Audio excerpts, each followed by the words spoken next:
como seres humanos en formación, as human beings in the process of formation, voy a recomendar I would recommend to you algunos de los libros some of the books del señor Kumar y del fundador one of the founder de esta organización. of this organization.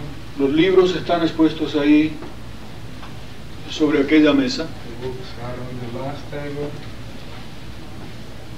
y cualquiera de ellos pueden servir de acuerdo al grado en el cual se encuentra cada uno. and one of those books can serve according to the degree in one is, Como el Bhagavad Gita, like the one mantra, the Bhagavad Gita. y creo que ya no es necesario decir más nada, sino otra vez agradecer.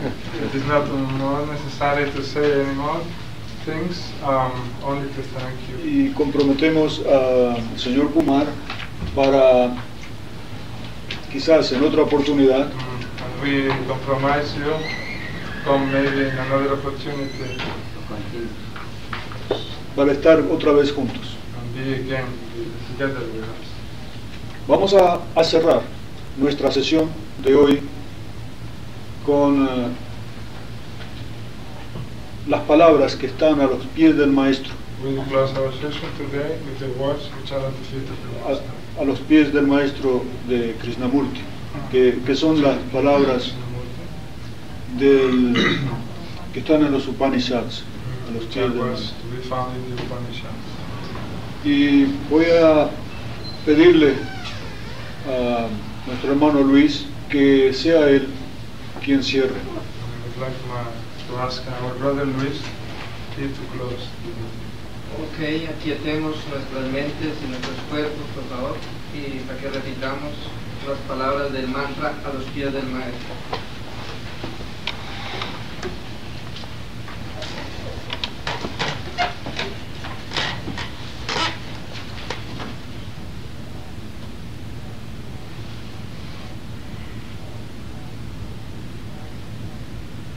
Conducirnos de lo irreal a lo real,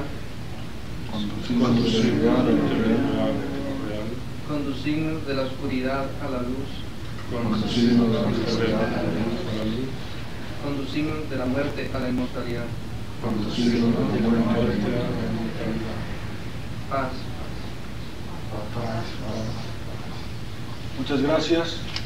Y algo que siempre se me olvida, una pequeña contribución los que generosamente pueden para seguir existiendo. Gracias y los esperamos el sábado que viene a la misma hora con la última parte del Bhagavad Gita, de la introducción al Bhagavad Gita. Muchas gracias a todos, gracias al señor Kumar, a la familia, muchas gracias. Y estamos siempre en comunicación desde hoy. We are always in touch from today. Thank you to you and to your family.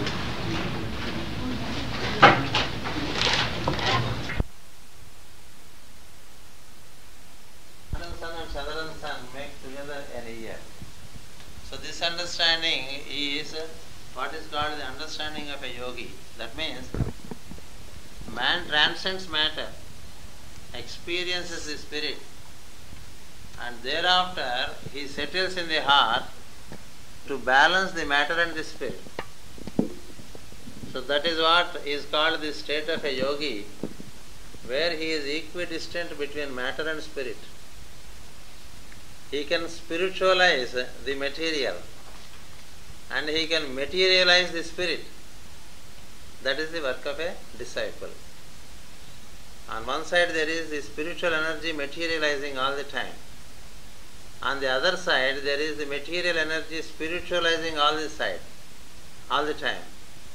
So there is the state of a disciple, or we call him a yogi in our scripture, who stands who stands as the central point for spiritual energies to materialize on the planet and for material energies to spiritualize into higher kingdom.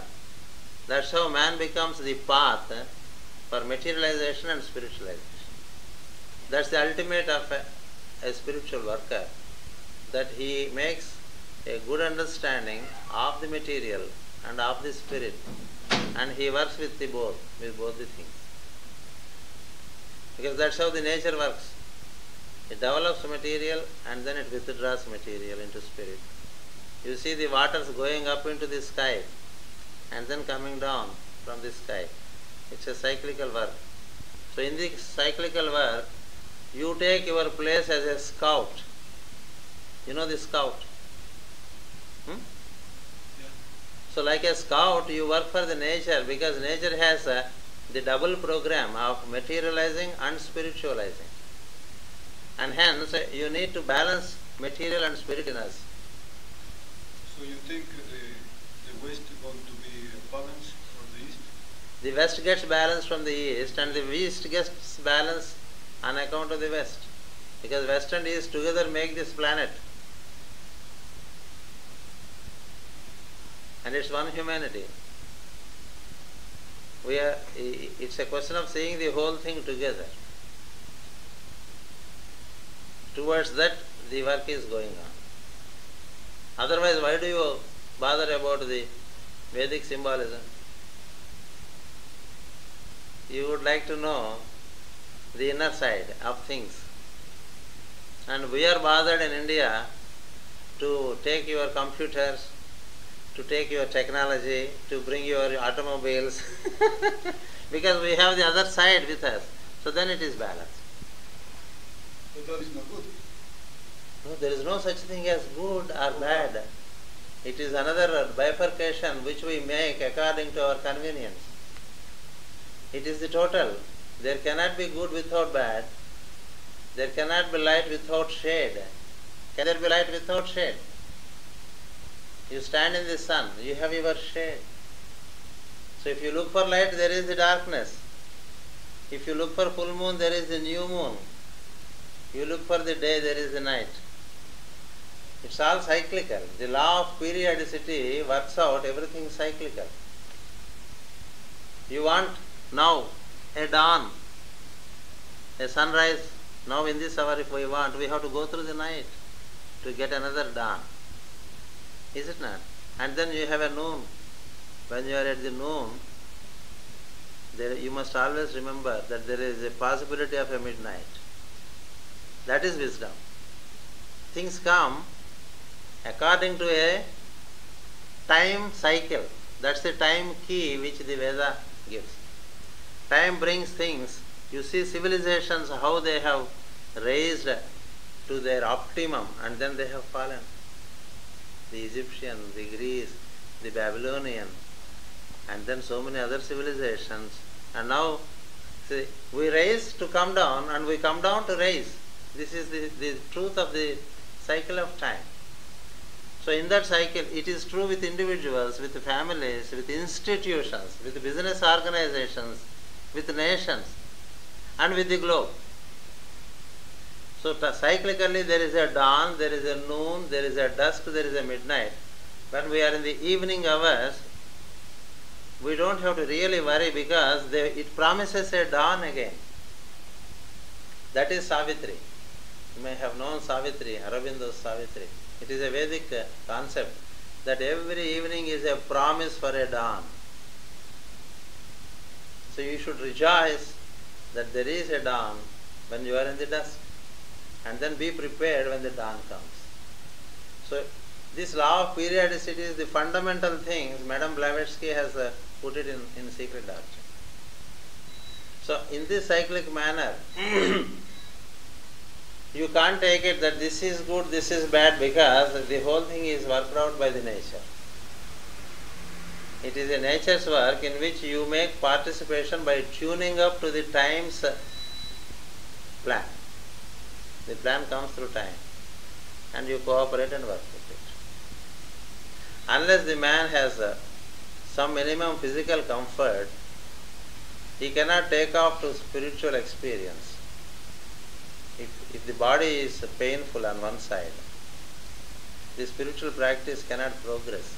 There has to be a minimum comfort to the mind. A minimum comfort to the mind.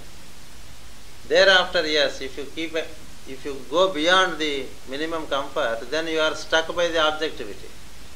But to have a minimum comfort is not bad. It is on the contrary essential. Because the Mother Nature never wants us to be sufferers on the planet. Excessive materialism causes conditioning. This I don't have to tell you because you know in the West. Excessive materialism makes you suffocate. Excessive spiritualism, where you deny the material, makes you impractical. You need to bring the spiritual energy into the system. How can you bring it into the system unless you are also good with the system of objectivity? So we invoke spiritual energies, we remain in the central point, which is called the heart center. And then we bring spirit into the matter and then lift up the earth. And we lift up the material understanding into spirit. Both are possible. That is how you have the double triangle with a central point. You see a symbol of double triangle with a central point. One triangle with apex upwards, one triangle with apex downwards. The triangle with apex upwards is the spiritual part. The triangle with apex downwards is the material part. And they are balanced on account of the central point. These are the 7 principles.